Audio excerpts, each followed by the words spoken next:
Imagine you're cruising down a desolate stretch of the A82 in the Scottish Highlands, or perhaps a lonely, snow-dusted back road in Ontario. The heater is blasting, but your fingers are ice cold.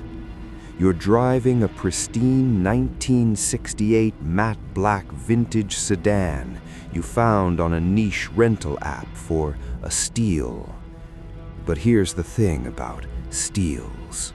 Sometimes you're the one being robbed. Not of your money, but of your sanity.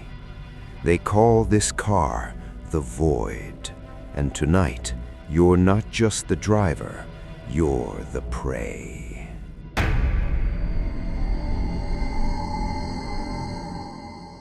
Meet Liam. He's your typical Londoner. A bit of a cheeky lad who's had enough of the underground and decided to take a solo trip to the north.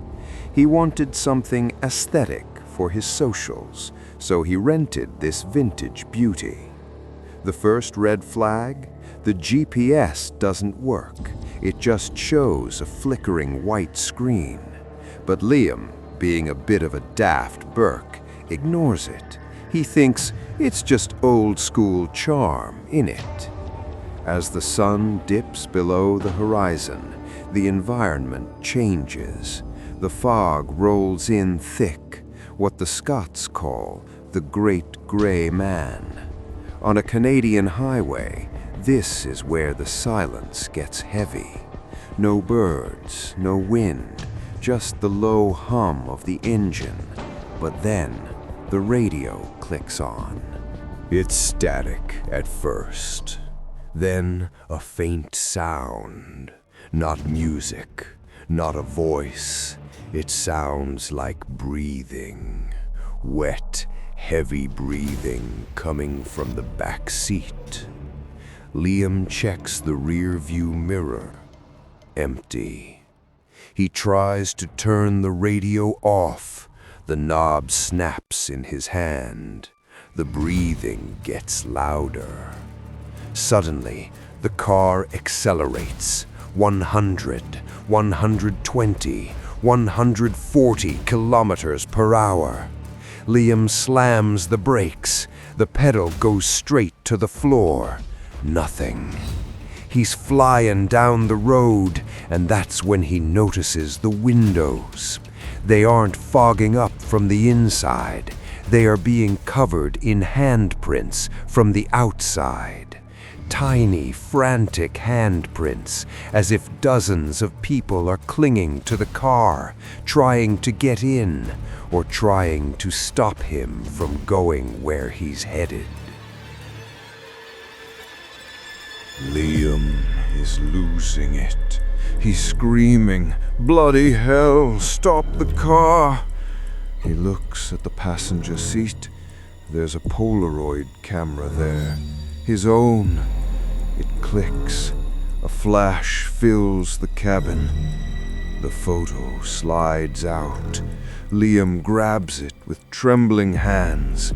As the image develops in the dim dashboard light, he sees himself driving, but in the seat next to him, there's a figure. Not a ghost, not a demon, just a distorted, faceless version of himself, staring at him with a wide, toothless grin. The car suddenly screeches to a halt. Absolute silence.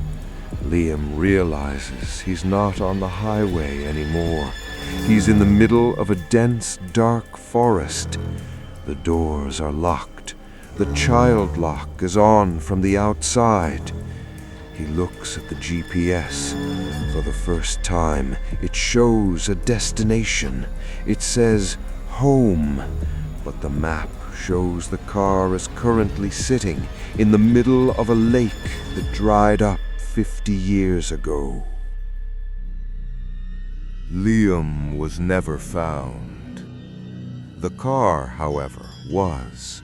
It was parked perfectly in a rental lot in Manchester the next morning. Clean, polished, empty.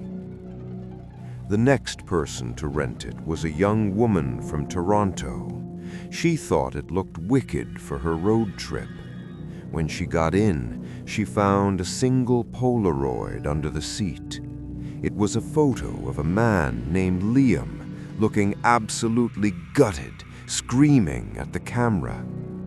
So, next time you're looking for a vintage experience or a cheap stay in an isolated cabin, remember, some places and some things don't want your money. They want your story. And they won't stop until the last page is turned.